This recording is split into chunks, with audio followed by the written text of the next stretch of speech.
ভুলে যাওয়ার অভ্যাস গড়ে তুলুন। সবকিছু মন থেকে বাদ দিয়ে মনটাকে জাঁকজমকপূর্ণ করে তুলুন। যার সবসময় মন খারাপ থাকে সে সবসময় আফসোস আর হাহুতাশ করে বেড়ায়। যে নিজের খুশির কারণ নিজেই হতে পারে না, যে নিজেকে ভালো রাখতে পারে না, তাকে মানুষ খুব একটা বেশি পছন্দ করতে পারে না আর পাত্তাও দিতে চায় না। So smile and move on.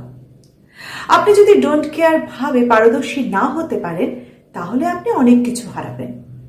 সবার আগে হারাবেন নিজের শান্তি আর তৃপ্তি। নিজের ভিতর শক্ত মানসিকতা তৈরি করুন। ইগনোর করার দারুণ ক্ষমতা সৃষ্টি করুন। জাস্ট পাত্তা দেবেন না। এমন একটা টাইপ, কে সমালোচনা করলো, কে ঘৃণা করলো, কে ছেড়ে গেল, কে অবহেলা করলো, এসব ভাবার সময় নেই। এরকম ডোন্ট কেয়ার স্বভাব গড়ে তুলুন, সত্যিই ভালো থাকবেন। মনের শান্তির জন্য নিজেকে অন্যের কাছে ব্যাখ্যা করা থেকে দূরে থাকুন।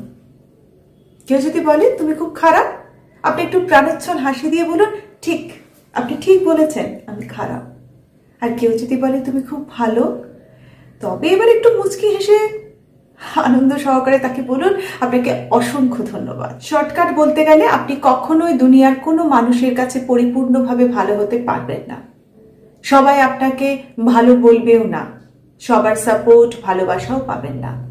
তাই কে কি বললো, কে ঠকালো, প্রতারণা করলো, এসব মাথা থেকে ঝেড়ে ফেলে দিন। আর মন আর মস্তিষ্ককে বারবার বলতে থাকুন, মুছে ফেলো সব মায়া, ভুলে যাও স্মৃতি, মানুষ হলো বহুরূপী, মনে রাখলেই নিজের ক্ষতি।